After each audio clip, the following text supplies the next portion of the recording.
Tony felt like his relationship was just stuck. He was doing everything right, but nothing seems to change. He walked into a counselor's office one afternoon. His shoulders slumped with the weight of a failing marriage. "I don't get it," he said. Sighing heavily, "I feel like I'm living with a stranger. My wife, she's just not the woman I married. She's critical. She's distant. She's always unhappy. I try, I really do. But it's like talking to a brick wall." He spent the next 20 minutes listing all his wife's faults. She didn't appreciate his hard work. She complained about the smallest things. She never seemed to be in a good mood. Through it all, he painted a picture of himself as the patient, long-suffering husband, completely blameless in the slow decay of their love. He was just the victim of his wife's inexplicable change in personality. The counselor listened, patiently nodding now and then when the man finally ran out of steam. The counselor leaned forward and asked a simple question. "Tell me," she said gently, "what are some of the things you actively do to make her happy?" The man blinked. "Well, I provide for her.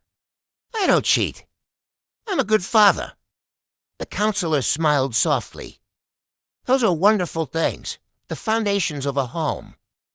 But think of your relationship like a garden. You've built a fence and made sure the soil is there, but are you watering the flowers? Are you pulling the weeds? Are you giving them sunshine?" She continued. "When was the last time you complimented her? Just because, or brought her a small gift, not for a special occasion, but just to see her smile? When did you last ask about her day and truly listen? Without offering solutions, just offering your ear and your heart?" The man sat in silence. The questions hung in the air, and slowly, a look of realization dawned on his face. He hadn't been a bad husband, not by a long shot, but he had been a passive one. He'd stopped nurturing the relationship. He'd assumed that love, once planted, would just grow on its own, without any effort.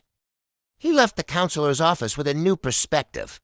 That evening, he came home and didn't immediately turn on the TV. He found his wife in the kitchen, looking tired. Instead of walking past, he went to her, wrapped his arms around her, and said, "You look beautiful today. Thank you for everything you do for our family. It means the world, too." His wife froze, then slowly melted into his embrace. It was a small gesture, a single drop of water on dry soil. But he didn't stop there. The next day, he brought her a coffee, just the way she likes it. He started leaving little notes for her to find. He asked about the book she was reading and actually listened to her talk about it. He began to see her not as the source of his problems, but as his partner, his flower that needed tending.